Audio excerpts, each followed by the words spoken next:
سلام، خوش اومدی به کانال بانک فیلم. اینجا توی بانک فیلم ما همیشه گوش به زنگ جدیدترین فیلم‌های روز دنیای سینما هستیم. از فیلم‌های پرهیجان اکشن و معمایی گرفته تا آثار عمیق و مفهومی. از پرفروشترین و موفق‌ترین فیلم‌ها در گیشه تا پرستاره ترین فیلم‌ها. از تازه‌ترین اکران‌ها در هالیوود و اروپا تا آثار مستقل و خاصی که در فستیوال‌ها می‌درخشند. ممنون که با لایک، کامنت و اشتراک گذاری ویدیو به ما انرژی میدید که این مسیر رو ادامه بدیم. I was with my boyfriend when we started arguing. Is he okay? I hit him with a rock. امروز اومدیم با یه فیلم جدید که ذهنتون رو حسابی درگیر میکنه. به خصوص اگه از تریلرهای روانشناختی با درام خانوادگی خوشتون میاد. اسم این فیلم اکو ولی یا دره اکو هست که با بازی‌های درخشان و داستانی پر از پیچ و خم تماشاچی رو تا لحظه آخر میخکوب میکنه. این فیلم که محصول اپل تیوی پلاس هست، نویسندهش براد اینگلزبی، همون نویسنده سریال فوق‌العاده میر آف ایستان هست که کارش درسته و داستان پردازی قوی رو بلده. او از مشاورای واقعی هم کمک گرفته. با یه رئیس پلیس، یه مأمور FBI و حتی یه روانشناس صحبت کرده تا واکنش‌های شخصیت‌ها خیلی واقعی از آب در بیاد. مایکل پیرس هم کارگردانی فیلم رو به عهده داشته. از همین اول باید بگم که یکی از قوی‌ترین نقاط فیلم بازیگراشه. جولیان مور در نقش کیت کرت و سیدنی سوینی در نقش دخترش کلر واقعاً کولاک کردن. داستان فیلم توی یه مزرعه اسبداری زیبا و سرسبز به اسم اکو ولی در پنسیلوانیای جنوبی اتفاق میفته. فضای فیلم از همین اول شما رو جذب میکنه. اون مزرعه با اون حس آرامش بخش و در عین حال غمگینش یه بستر عالی برای داستان پر از دلخور است. Hello? We need to talk. About what? You must be Claire's mom. کیت کرت، قهرمان داستان، بعد از مرگ همسرش در یه سانحه اسب سواری زندگی سختی رو میگذرونه و با مشکلات مالی دست و پنجه نرم میکنه. اون یه دختر معتاد به مواد مخدر به اسم کلر داره که سیدنی سوینی نقشش رو بازی میکنه. کلر بارها به کمپ‌های ترک اعتیاد رفته و هر بار با یه دردسر جدید برمیگرده. مزرعه کیت رو به ورشکستگیه و برای سرپا نگه داشتنش مجبور میشه از همسر سابقش ریچارد که یه وکیل هست کمک مالی بگیره. ریچارد بهش پول میده اما حسابی سرش غر میزنه که چرا پولهاشو برای کمک به دخترشون کلر که بارها ترک کرده و دوباره برگشته هدر داده. یه شب کلر به طور غیر منتظره‌ای برمیگرده به مزرعه تا مادرش رو ببینه. این دیدار خیلی زود با اومدن دوست پسر کلر رایان به هم میخوره و اون دوتا با هم دعوا میکنه. چند وقت بعد وقتی کلر دوباره تو مزرعه است، جکی لاوسون یه فروشنده مواد مخدر خشن پیداش میشه که دنبال پول یا مواد گم شدهش از کلر میگرده. جکی کلر رو کتک میزنه اما کیت دخالت میکنه و تهدید به زنگ زدن به پلیس میکنه. کلر که خیلی حالش بده با رایان فرار میکنه و به مادرش میگه که چند روزی کمپ میرن.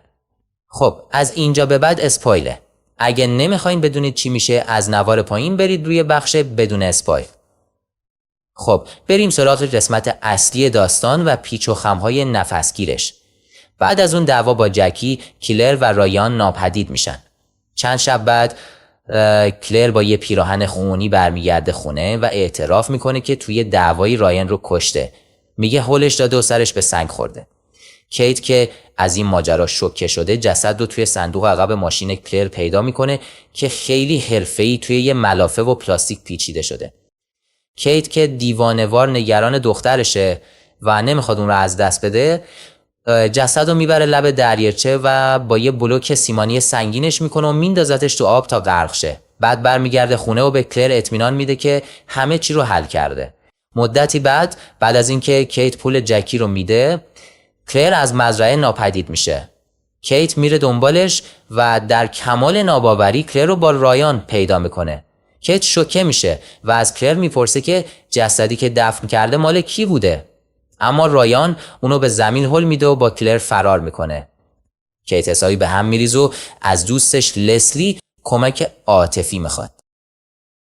بعد از این اتفاق جکی دوباره پیداش میشه و کیت رو تهدید میکنه. کیت تازه میفهمه جسدی که دفن کرده مال یه معتاد محلی به اسم گریگ کامینسکی بوده که با فنتانیلی که رایان بهش داده اووردوز کرده. کلر که میدونسته مادرش همه جوره هواش رو داره، اونا فریب داده تا جسد رو از بین ببره. جکی با یه سرنگ به کیت مواد تزریق میکنه و مجبورش میکنه که برای گرفتن پول بیمه انبار رو به آتیش بکشه. برای اینکه این نقشه طبیعی به نظر بیاد و حضورش در مزرعه مشکوک نباشه، جکی موقتی به عنوان کارگر جدید اونجا میمونه. کیت مجبور میشه این کار رو بکنه، اما داستان اینجا تموم نمیشه. صبح روز بعد پلیس برای تحقیق میاد و به کیت اطلاع میده که توی خرابه های انبار یه جسد سوخته پیدا کردن. کیت به پلیس میگه اون جسد ممکنه مال گریگ باشه و جکی رو هم به عنوان یه دوست گریگ معرفی میکنه.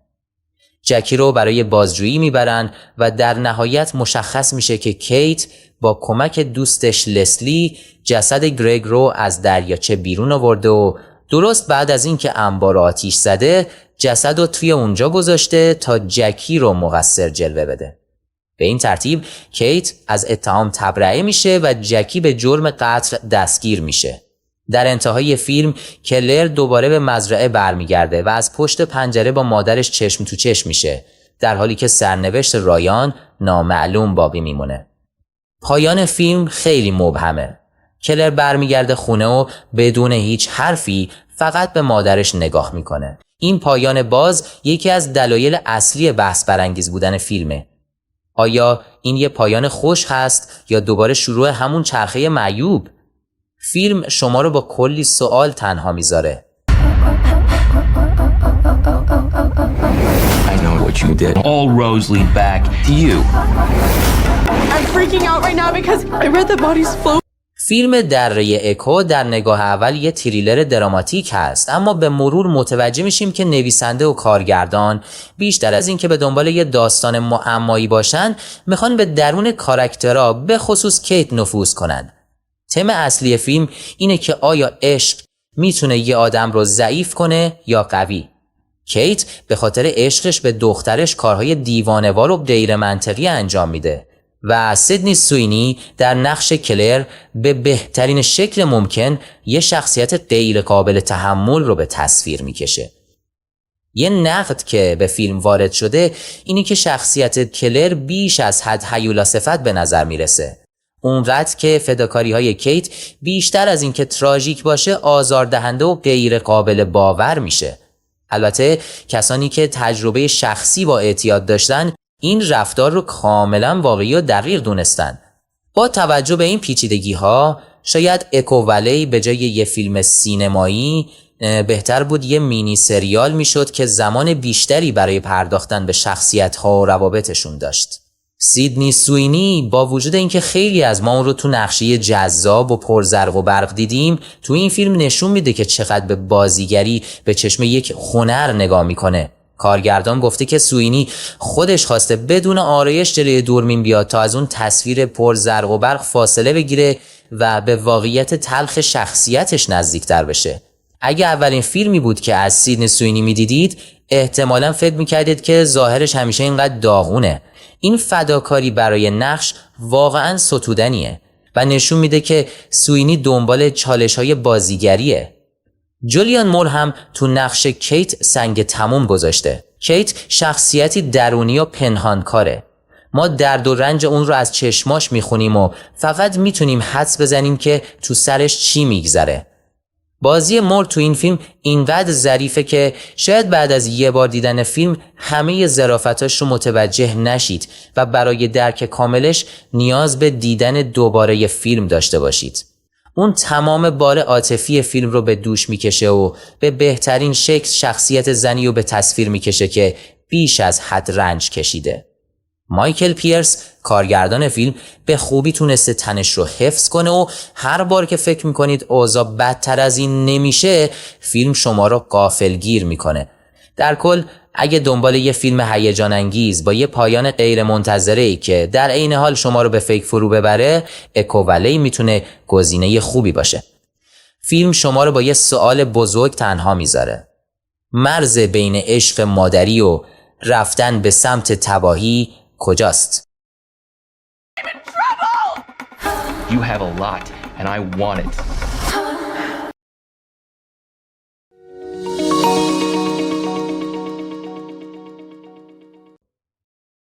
دوستان لایک ویدیو رو یادتون نره. اینجا قرار ماجراجویی کنیم در دنیای فیلم ها و سریال ها. از آثار تحسین شده گرفته تا داستان هایی که از کتاب های پرفروش الهام گرفتن.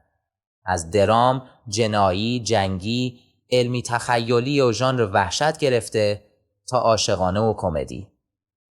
اگه دنبال کشف دنیایی پر از تنوع و جذابیت هستید، کانال رو دنبال کنید و علامت زنگوله رو هم بزنید.